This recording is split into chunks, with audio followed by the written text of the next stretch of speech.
I'm sitting here right now, watching something unfold in real time that I genuinely can't believe. The United States is at war, a real war. Bombs are falling, American soldiers are dying, and the Strait of Hormuz, the artery of the entire global economy, is essentially closed. We are witnessing the largest oil supply disruption in the history of global energy markets. Ships are anchored outside the strait, oil prices are spiking past $100 a barrel, and the commander-in-chief of the United States is posting videos of Grand Theft Auto on social media, calling them footage from the war. Let that sink in. Grand Theft Auto, the video game. What I'm about to reveal in the next few minutes will change how you perceive what is happening in Washington right now. This isn't merely about one bad day, an off-color press conference, or a strange social media post. What we are witnessing, while the world's most powerful military is engaged in active combat, is something far more disturbing, and almost no one is saying it plainly. Stay with me. If you're new here, subscribe to the Sarah Michelle YouTube channel right now. Hit the notification bell because the next few weeks will require you to have a clear, accurate, unfiltered picture of what is actually happening, and that's exactly what we do here. Let's go back, not weeks, not months, but just 2 weeks.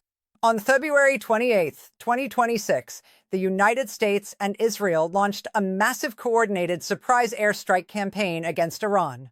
Joint strikes targeted multiple cities and sites simultaneously. According to ABC News and confirmed by Iranian state television, Supreme Leader Ali Khamenei was among those killed in the first hours of the campaign. Gone. The man who had ruled Iran since 1989 was killed in a single night. Trump declared it a historic victory. Then the response came. Iran launched ballistic missile and drone strikes against Israel, American military bases across the region, and Gulf Arab neighbors. The Strait of Hormuz, through which approximately 20% of the world's daily oil supply typically flows, was effectively shut down. The IRGC's Khatam Al-Ania headquarters announced that any vessel linked to the United States, Israel, or their allies would be considered a legitimate target.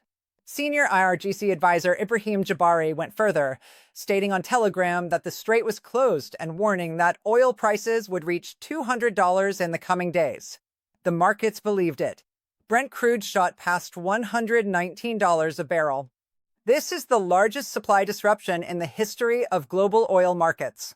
That assessment didn't come from a political commentator. It came from consulting firm Rapidan Energy. It was echoed by the International Energy Agency, which convened an emergency meeting of all 32 member nations and agreed to release 400 million barrels from strategic reserves just to stabilize prices. 400 million barrels in emergency release, and oil still stayed above $100. Let that context settle for a moment. This is the environment we're operating in. Now, let's discuss what the President of the United States was doing while all this unfolded. He was posting photos of Bill Maher, not once, but 8 times in a single day.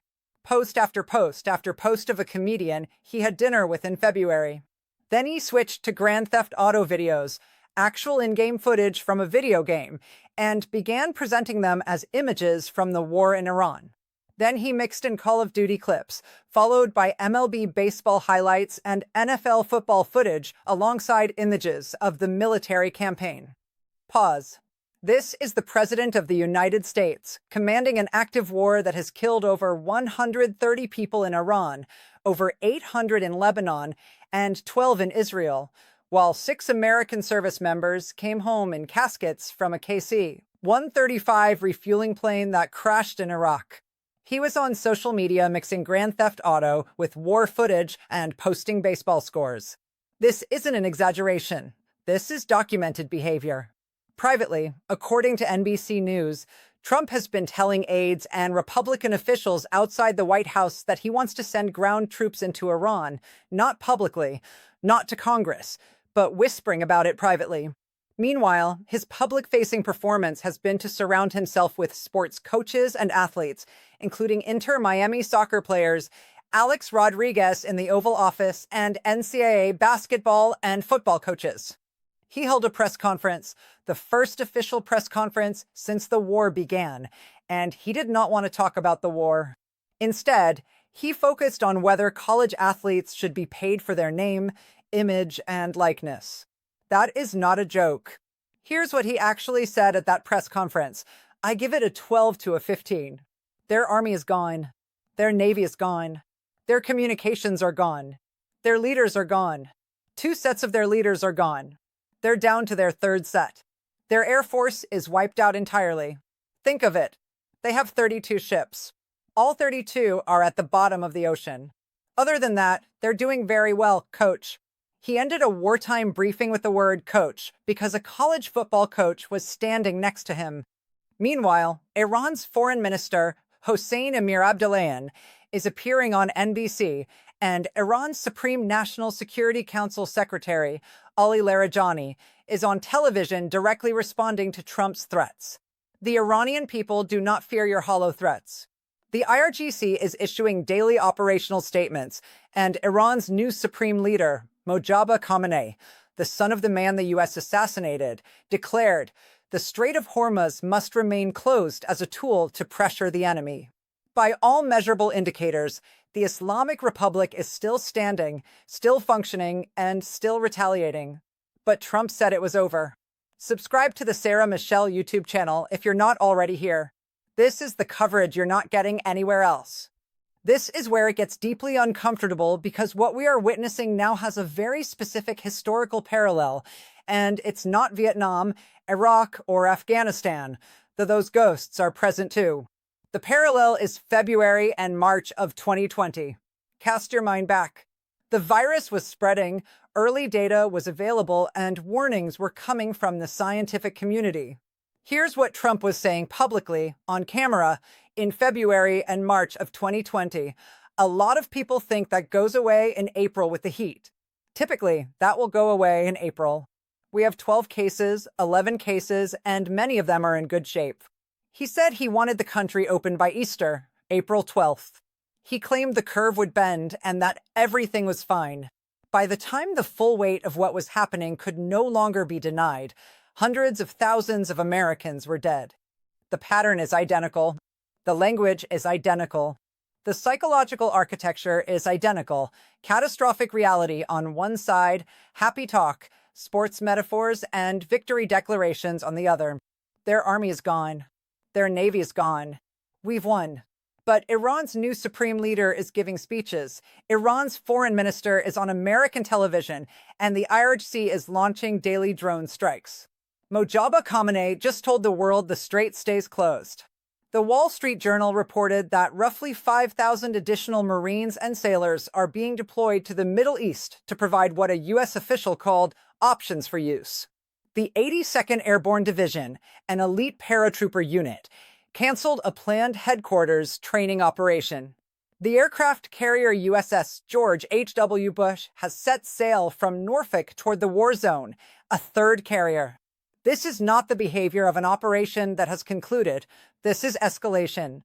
On Friday, Trump openly threatened the use of ground troops in remarks to reporters aboard Air Force One, returning from a ceremony to receive the bodies of 6 American service members. NBC News confirmed he has been privately discussing ground deployment, special forces, and elite units with aides and Republican officials. Axios separately confirmed that the U.S. and Israel have discussed sending special forces into Iran to secure nuclear material at a later stage. The Australian Strategic Policy Institute published an assessment on Friday, comparing a potential ground invasion of the Iranian coastline to the Gallipoli campaign of 1915.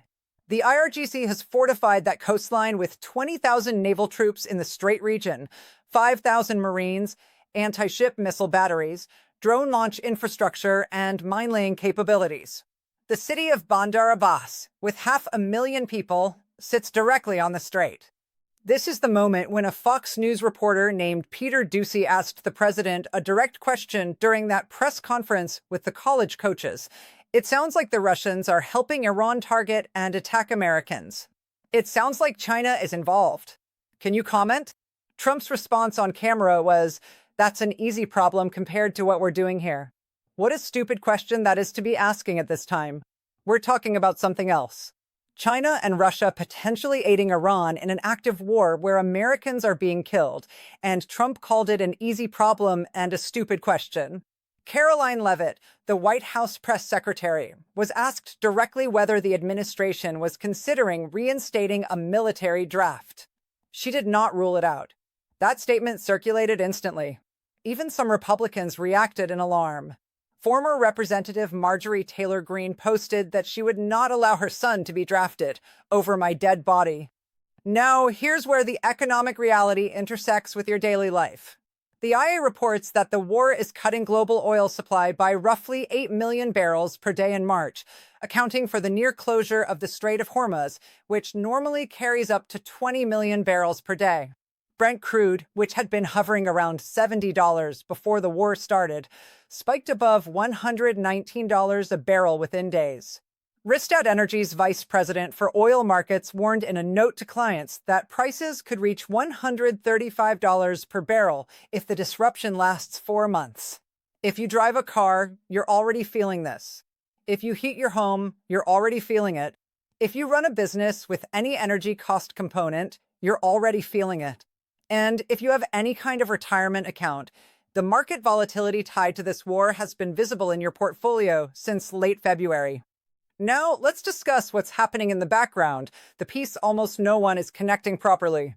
The drama surrounding former Homeland Security Secretary Kirstjen Nielsen is, in its own way, a window into something much larger. She was fired, and the reason leaked out. She had confirmed under oath in front of the Senate, directly questioned by Senator John Kennedy of Louisiana, that Trump had personally approved a $220 million taxpayer-funded advertising campaign featuring her in a series of cowgirl outfits. She said Trump loved the ads, called them beautiful, and specifically asked for her face to be in them, wanting the first ad to thank him personally for closing the border. When she was fired, she began, through proxies, to push back on the narrative that Trump was unaware of the campaign. In doing so, she opened a window into what sources close to her are now implying more broadly, that the man making decisions about a war in Iran is not operating at full cognitive capacity. She is not alone in suggesting this. Multiple people who have been around Trump recently have gone to the press with versions of this same observation. His behavior, the Grand Theft Auto posts, the sports coaches, the Bill Maher photos, the word coach at a wartime press briefing is what they point to, not as isolated incidents, but as a pattern. Trump himself has been saying something that keeps appearing in his public speeches, repeated at multiple events in front of crowds of tens of thousands. He keeps saying he doesn't think he's going to make it to heaven. He said it in front of 56,000 people at one event. I don't think I'm going to make it to heaven. I'm doing a great job for a lot of people, but I don't think so. I'm just not worthy of heaven. He has expressed versions of this in multiple speeches and even brought a group of far-right religious figures to the White House to pray for him. This is a sitting president commanding an active war while publicly and repeatedly expressing what sounds like profound existential distress. Draw your own conclusions, but don't ignore the data. At the midpoint of this video, I want to ask you something directly. Drop a comment right now. Do you think this war will end in the next 30 days? Or are we witnessing something that will extend much longer? I read every single comment. Hit subscribe to the Sarah Michelle YouTube channel if you haven't already. We cover this the way it deserves to be covered. Now, let's explore 2 paths because that's where we are.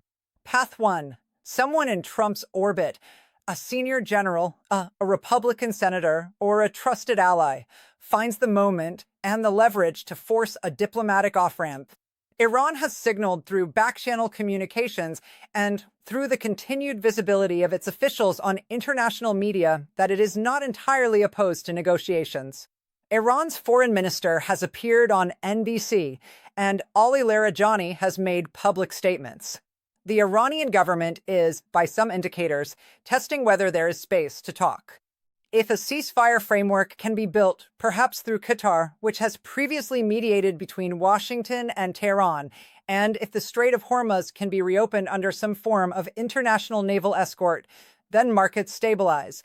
Oil prices come back down, and the worst is avoided.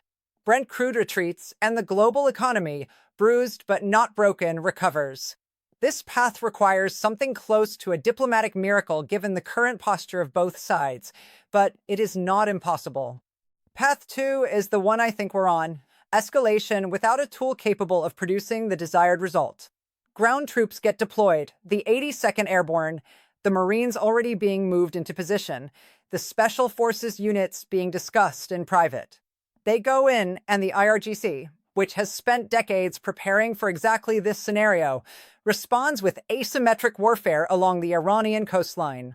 The Strait of Hormuz remains closed or is reopened only partially while guerrilla conflict grinds on indefinitely. Oil prices rise to $135, $150, or higher. A global recession looms. China, which receives a third of its oil through the strait, faces existential economic pressure and makes decisions accordingly. Russia, which has already been reported by a Fox News correspondent to be aiding Iranian targeting operations, something Trump dismissed as a stupid question, deepens its involvement. A regional war escalates into something with a much larger shadow. This is where I believe we currently stand, not the optimistic path, but the other one. I said the same thing a few days ago about the diplomatic window, and then a missile struck. As reported by CNBC, a White House official stated they expect oil prices to come back down once the war is complete. That's the phrase they used: once the war is complete. No one in the administration is defining what complete looks like. Trump has given conflicting signals every single day. He told CBS News, "I think the war is very complete pretty much." Then at a separate event with Republican lawmakers in Miami, he said, "We've already won in many ways, but we haven't won enough. We go forward more determined than ever." Both statements were made on the same day, conveying opposite meanings. According to NPR, the Iranian Revolutionary Guard has now stated plainly, Iran will determine when the war ends. Their spokesperson, Ali Mohammed Naini, said this directly into Iranian state media. 6 American service members are dead. Their names were released by the Pentagon this week. They died when a KC-135 refueling aircraft crashed in Iraq, and the investigation is ongoing. Formula One has canceled its Bahrain and Saudi Arabia Grand Prix races, scheduled for April, because the region is deemed too dangerous.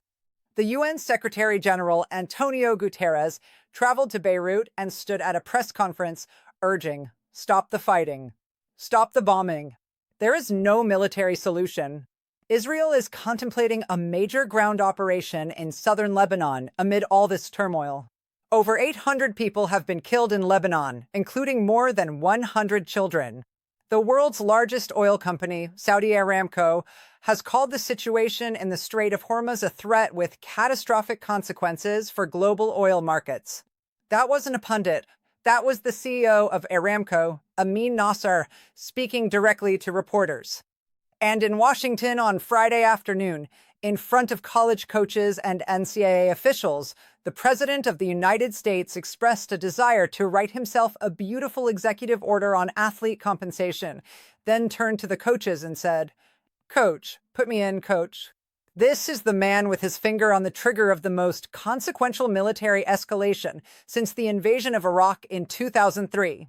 I want to conclude with 3 questions, real ones that I think you should consider. First, is the public narrative of this war that Iran has been defeated, that victory is close, that things are going well, consistent with the evidence? 6 American soldiers are dead. Ground troops are being prepositioned. The strait is still effectively closed. The new supreme leader is publicly defiant, and we're witnessing the largest oil supply disruption in history. You decide. Second, does the behavior we're describing, the Grand Theft Auto posts, the sports coaches at wartime briefings, the word coach, used to close a military status update, and the repeated statements about not reaching heaven, indicate a leader who is fully in command of the situation? I'm not diagnosing anyone. I'm asking you to evaluate the pattern with the same honesty you would apply to any other leader in any other country. Third, when this ends, however and whenever it ends, who will be strengthened and who will be weakened? Not the leaders, but the people. The Americans who will pay higher fuel prices for the foreseeable future, the Iranians who are burying their dead, the Lebanese civilians displaced by the hundreds of thousands, the Gulf workers whose oil infrastructure has been caught in the crossfire, and the young Americans whose draft status has suddenly become a topic of non-hypothetical public discussion. That's the question beneath all the others. That's what the Sarah Michelle channel exists to ask. Subscribe if you're not already here, and leave a comment. Tell me what you think is being overlooked. Share the question you believe I should be asking that I'm not. Hit like if this analysis was useful to you, and share it with someone who needs an honest picture of what is happening right now, because what is happening matters and is not being told clearly enough. We'll be back with more as the story develops.